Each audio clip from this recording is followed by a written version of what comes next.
하나님께서 선물로 주신 오늘 하루 말씀과 성령으로 충만한 저와 여러분 되길 예수님의 이름으로 축복합니다. 저는 이번 여름에 12명의 고등부 학생들과 또 선생님들과 함께 태국의 한 지방도시로 아우니치를 다녀왔습니다. 그곳 학교들을 방문하며 또 태국의 청소년들에게 한국의 문화 공연도 보여주고 또 체험 활동을 통해 함께 복음을 전하기도 했습니다. 팀의 한 멤버가 태국에서 알게 된 친구에게 자신의 SNS를 알려주다가 깜짝 놀랐습니다. 처음 본 태국 친구가 이미 자신의 SNS 계정에 팔로워였던 것입니다. 예전에 태국 사람에게 팔로워 신청이 왔었는데 그걸 수락했던 그 친구가 바로 방콕도 아닌 지방의 작은 도시에 있었던 그 사람을 만나게 된 것입니다.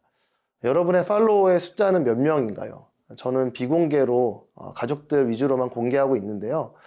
이제는 전문적인 연예인만이 아닌 한 개인이 얼마든지 전 세계를 대상으로 영향력을 주고받을 수 있는 인플루언서 시대에 갔습니다. 우리는 크리스찬으로서 이 시대 가운데 어떤 영향력을 주며 살아야 할지 함께 묵상하게 되길 바랍니다. 오늘 묵상의 주제는 틈새 영향력입니다. 오늘의 말씀은 사도행전 28장 1절에서 10절입니다. 무사히 해안에 도착하고서야 우리는 그곳이 몰타 섬이라는 것을 알았습니다. 그 섬 원주민들은 우리에게 각별한 친절을 베풀어 주었습니다. 또 비가 오고 추웠기 때문에 불을 지펴주며 우리 모두를 맞아주었습니다. 바울이 마른 나뭇가지 한 묶음을 모아다가 불 속에 넣었더니 뜨거운 열기 때문에 독사가 기어나와 바울의 손에 달라붙었습니다. 원주민들은 독사가 바울의 손에 매달려 있는 것을 보고 서로 수군거렸습니다. 이 사람은 살인자가 분명하다. 그가 바다에서는 살아났지만 정의의 여신이 그를 살려두지 않나 보다. 그런데 바울은 그 뱀을 불 속에 떨어버렸고 아무런 상처도 입지 않았습니다. 사람들은 그가 몸이 부풀어 오르거나 갑자기 쓰러져 죽을 것이라고 생각했지만 오래 기다려봐도 아무 일 없는 것을 보고는 생각이 바뀌어 바울을 신이라고 말했습니다. 그 섬의 추장인 보블리오가 그 근처에 자신이 소유한 땅을 갖고 있었습니다. 그는 우리를 자기 집으로 맞아들여 3일 동안 극진히 대접해 주었습니다. 그의 아버지는 열병과 이질에 걸려 병상에 누워 있었습니다. 바울은 그를 방문해 기도하고 그 사람의 몸에 손을 얹어 고쳐주었습니다. 이 일이 있고 나서 그 섬에 사는 다른 병자들도 와서 낫게 됐습니다.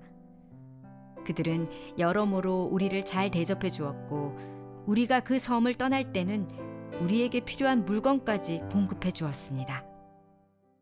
배에 탔던 276명이 무사히 몰타섬에 도착했습니다. 다행히 원주민들은 이방인들을 위해 이 모닥불까지 피워줄 정도로 굉장히 친절한 사람들이었습니다. 불 피우는 것을 돕던 바울은 나무더미에서 튀어나온 독사에게 물리는 사고가 나게 됩니다. 그러자 원주민들은 그가 살인자라서 이 정의의 여신으로부터 천벌을 받은 것이다 라고 생각합니다.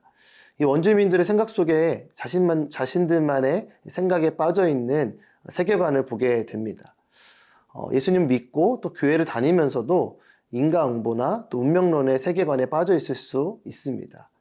우리가 믿고 따르는 하나님은 아담과 하와에게 죄를 지을 수 있는 자유까지도 주시는 분입니다. 눈앞에 벌어지는 모든 상황을 하나님의 뜻으로만 생각하는 이 기계적인 운명론을 우리는 경계해야 합니다. 그렇지 않으면 본인의 부주의로 인해 벌어진 모든 상황까지도 하나님께 책임 전가하는 이상한 자기중심의 잘못된 신앙을 갖게 될 수 있습니다. 반대로 상황이 조금만 변하면 극단적인 맹신에 빠질 수도 있습니다. 6절 말씀입니다. 사람들은 그가 몸이 부풀어 오르거나 갑자기 쓰러져 죽을 것이라고 생각했지만 오래 기다려봐도 아무 일 없는 것을 보고는 생각이 바뀌어 바울을 신이라고 말했습니다. 바울이 곧 죽을 것이라고 생각했던 원주민들은 자신들의 생각과 달리 그가 아무 상처도 입지 않자 바울을 신으로 여깁니다. 눈앞에 보이는 것만을 바라보는 잘못된 신앙의 모습입니다. 독사의 상처에도 해를 당하지 않도록 도우시고 섭리하시는 하나님을 바라볼 수 있어야 합니다. 상황이 아니라 상황을 통해 역사하시고 주관하시는 하나님께 우리의 시선을 고정해야 합니다. 그때 세상은 우리가 믿고 따르는 하나님을 향해 고개를 들 것이고 또 그분의 영광을 보게 될 것입니다.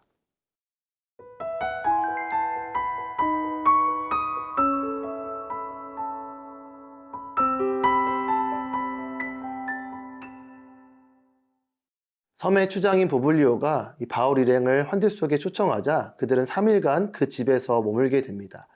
그때 바울은 열병과 이질로 누워있던 보블리오의 아버지를 위해 방문하고 기도해 줍니다. 8절과 9절 말씀입니다. 그의 아버지는 열병과 이질에 걸려 병상에 누워 있었습니다. 바울은 그를 방문해 기도하고 그 사람의 몸에 손을 얹어 고쳐 주었습니다. 이 일이 있고 나서 그 섬에 사는 다른 병자들도 와서 낫게 됐습니다.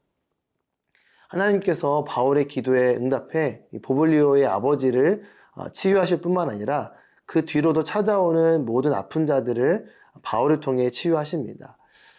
저는 이번 여름 아웃치 팀과 함께 태국의 300명이 넘는 청소년들을 만나게 됐습니다. 제가 직접적으로 무대 앞에 나서서 섬기지는 않았지만 기도하는 마음으로 한국 음식을 만들어서 대접하고 또 함께 참여한 고등부 친구들이 준비한 사역들을 잘 펼칠 수 있도록 돕는 역할을 했습니다. 사역을 마치고 돌아오는 길에 예수님을 알지 못하는 태국 친구들에게 복음을 전하는 것만이 우리의 사역이 아니었음을 깨닫게 되었습니다.